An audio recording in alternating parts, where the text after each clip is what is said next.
You think Derek can do anything about that? Well, since he's the one everyone seems to be after, it's more like he should do something about it. Yeah. I don't know. Something different about him now. He wasn't like this when I knew him. What was he like? I think the value to 308 to fans is seeing a slight different version of the characters they're familiar with. You know, they're younger. I mean, what's going to be different about them? I play young Derek Hale, and Derek is just a confident, popular, kind of cocky basketball player in high school. And then he falls in love with this girl who's not really in the same social circle as him, and he's got to make some decisions that make him, in the end, grow up a little too fast. I think it's important for people to understand why Peter is the way he is. He's clearly got some issues that he's working through.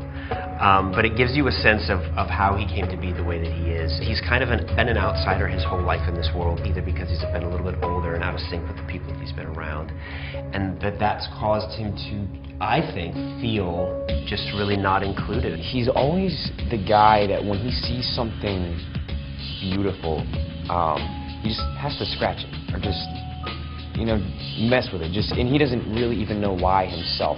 And that's kind of part of what makes up the complexity and mystery of Peter Hale. Peter doesn't always have the best intentions for him, and I think Derek is, at heart, really lonely. Peter was the closest thing that Derek had to a friend, and he was a confidant.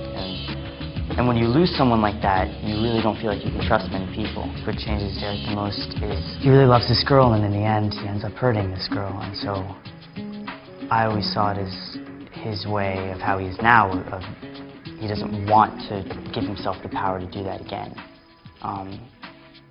And I think it really, it just kind of made him more isolated from everyone else, because he just didn't want to hurt someone like he did. Playing the younger version of Ian Bohen, I've spent just a little time with Ian. I tried to help him get an idea of what he was doing, because he came into the show in the middle without any idea of what it was, and who the guy was, and try to help him, sort of do that in his way. What I try to take from Ian is just like mannerisms and attitudes, kind of incorporate that into my own performance, and I just have to kind of develop a foundation for what Ian, as the older Peter Hale, kind of produces. It is the same character, but it's, at the same time, it's not. It's his version of it, so it should be a standalone person.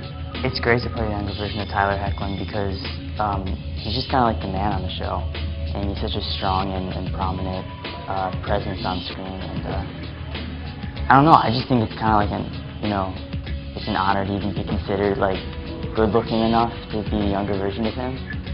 So it's a compliment to me and my parents, I guess.